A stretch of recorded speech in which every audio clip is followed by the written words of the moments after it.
ये नहीं चाहते थे आरक्षण लागू, क्योंकि उन्हें पता था जब आरक्षण लागू होगा तो याद रखना,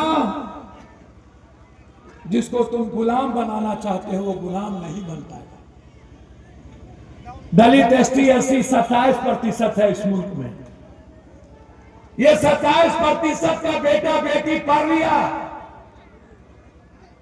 यदि गरीब की बेटी और बेटा पढ़ लिया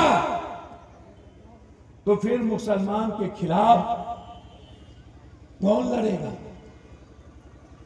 पासवान नहीं लड़ेगा, मुसार नहीं लड़ेगा, निषाद नहीं लड़ेगा, नुनिया नहीं लड़ेगा, गोरी नहीं लड़ेगा, बीद नहीं लड़ेगा, मलाकार नहीं लड़ेगा, मल्लाह नहीं लड़ेगा, क्योंकि उसका बेटा डॉक्टर बन गया, उसका बेटा आईएएस बन गया। जिसके घर में 4 लाख 2 लाख 5 लाख रुपये महीने का इनकम होगा वो किसी भी पड़ोसी और दियाद में झगड़ा नहीं करेगा, नहीं करेगा।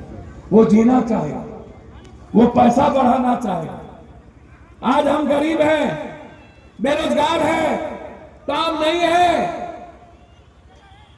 हमको बता दिया गया है तुम्हारे पास काम इसलिए नहीं है कि भगवान की कृपा नहीं हुई, तुम्हारे पास रोजगार इसीलिए नहीं है कि तुम्हारी किस्मत खराब है, तुम्हारे पास पैसे इसलिए नहीं है कि भगवान का साथ तुम्हारा नहीं है, भाग साथ नहीं दे रहा। हमारा भाग खराब, हमारी किस्मत खराब, हमको भगवान साथ नहीं देता है, इसीलिए तुम भगवान भगवान करो, तुम करते रहो। पप्पू यादव भगवान को खरीदते रहे और पप्पू पासवान, पप्पू निषाद भगवान की पूजा करते रहे।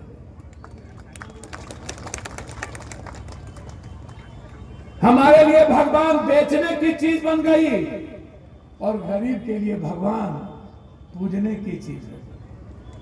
और जब तक गरीब भगवान की पूजा करेगा, जब तक वो अपनी जिंदगी नहीं जिएगा, तब तक बीजेपी वाले को मौत जिंदा रहेगा। इसीलिए इस देश को ये गुलाम बनाना चाहते, इसीलिए मंडल के खिलाफ कमंडल लाए थे और अडवाणी जी रथ निकाला था। याद करिए, 13,000 दलित गरीब मरे थे, एक भी मुसलमान नहीं मरा था, सिर्फ पिछड़ा मरा था, सिर्फ ईबीसी मरा था, एक भी मुसलमान नहीं मरा।